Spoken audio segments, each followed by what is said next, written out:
Hi అండి, నమస్తే. Welcome to my channel. ఈరోజు పిల్లలకి ఎంతో ఇష్టమైన బ్రెడ్ ఆమ్లెట్ని చేసి చూపిస్తానండి. చాలా ఈజీగా చేసుకోవచ్చండి, త్వరగా కూడా అయిపోతుంది. స్కూల్కి వెళ్ళే పిల్లలకు ఇలా చేసి పెట్టారంటే వాళ్ళు ఇష్టంగా తింటారండి. ట్రై చేసి చూడండి. ఒక కప్ తీసుకొని అందులో 2 ఎగ్గుల్ని ఇలాగా ఎగ్ వైట్ని సపరేట్ చేసి పెట్టుకోవాలి. ఆ తర్వాత ఇక్కడ నేను 3 బ్రెడ్ పీసెస్ తీసుకున్నానండి.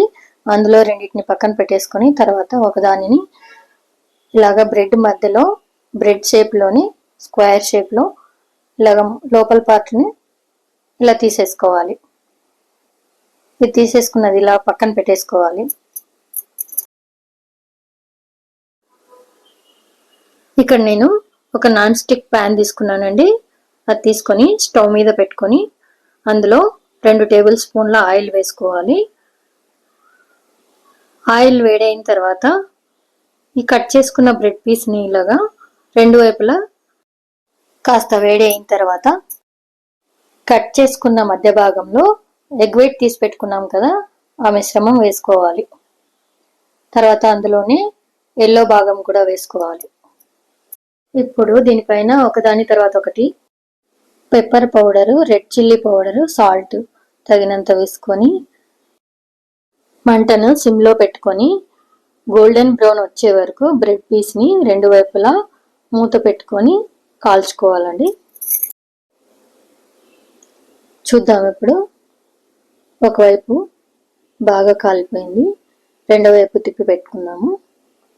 చూసారు కదా, ఎల్లో పార్ట్ ఎక్కడ కదలకుండా మధ్యలోనే ఉండిపోయింది కదా.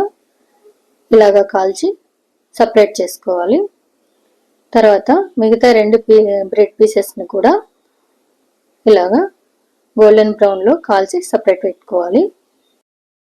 బ్రెడ్ ఆమ్లెట్ మరింత టేస్ట్ ఉండడం కోసం నేను ఇక్కడ సపరేట్గా వేయించి పెట్టుకున్న బ్రెడ్ పీసెస్కి నేను 1 టీ స్పూన్ మయోనైజ్ని ఇలాగా బ్రెడ్ కంతా స్ప్రెడ్ చేస్తున్నాను. మయోనైజ్ చాలా టేస్టీగా ఉంటుందండి బ్రెడ్ ఆమ్లెట్కి. తర్వాత షెజ్వాన్ చట్నీ కూడా కొంచెం పుల్ల పుల్లగా కారకారంగా చాలా బాగుంటుంది. ఈ రెండింటిని 2 బ్రెడ్ పీసెస్కి ఇలాగా పట్టించేసి ఫస్ట్ ఒక బ్రెడ్ పీస్ని ఇలా పెట్టిన తర్వాత దానిపైన ఒక పెద్ద ఆనియన్ స్లైస్ని ఇలా పెట్టుకున్న తర్వాత మధ్యలో ఆమ్లెట్ వేసుకున్నాం కదా, ఆ బ్రెడ్ పీస్ని మిడిల్లో పెట్టుకుని తర్వాత మరొక ఆనియన్ ఇలా పెట్టుకున్న తర్వాత లాస్ట్లో మయోనైజ్ పట్టించిన ఇంకొక బ్రెడ్ పీస్ని ఇలాగా తిప్పి పెట్టుకోవాలి. చూడండి, ఇలాగ డైమండ్ షేప్లో కట్ చేసుకున్న తర్వాత ఎల్లో పార్ట్, వైట్ పార్ట్ మిడిల్లో ఎంత కరెక్ట్గా వచ్చిందో ఈ విధంగా చేసుకున్నారంటే చాలా టేస్టీగా ఉంటుందండి. ఈ బ్రెడ్ పిల్లలకైనా పెద్దలకైనా చాలా బాగా నచ్చుతుంది. లంచ్ బాక్స్లో కూడా ఈ విధంగా పెట్టొచ్చండి. ట్రై చేసి చూడండి. మీకు ఈ వీడియో నచ్చినట్లయితే ఒక లైక్ చేయండి. Thanks for watching.